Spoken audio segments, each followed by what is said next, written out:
Happening tonight, City County councilors are proposing an update to a nearly decade-old ordinance in an effort to make our streets safer for everyone. As we see more deadly crashes involving pedestrians, Fox 59's Eric Graves has what updates councilors say are needed to improve our roads. When it comes to people walking or biking these downtown streets, deadly crashes with cars are on the rise. Councilors are looking for more accountability for future street projects and improving the areas where these tragedies happen. It's a future-looking policy aimed at making the city a better place for all the users of the streets.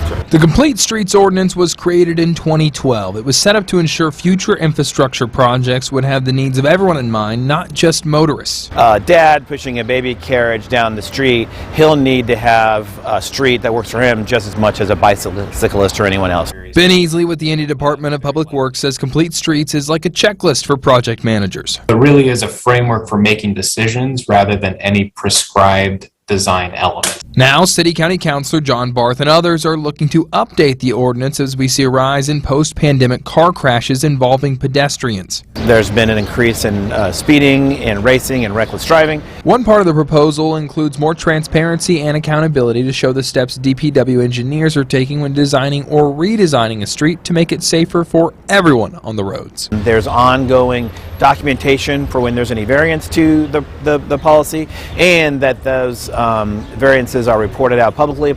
Another piece is a fatal crash review board, which looks into areas where fatal crashes happen and sees what infrastructure improvements could be made. If there's anything that can be done to improve the built environment to make it a safer intersection, that work is done. Easley said DPW has already been doing this informally. He says usually there are more issues with drivers than infrastructure. The engineering is there and it is sufficient, but oftentimes it is drivers who have just completely disregarded the engineering. Barth says the overall goal is to make sure motorists are aware of the travelers around them. Be cautious, be intentional, and be careful of the other users of the street. Councilor Barth expects the proposal to go to committee and be back to the council by June. He doesn't see anything stopping it and expects to get it moving quickly. Reporting in downtown Indianapolis, Eric Graves, Fox 59 News.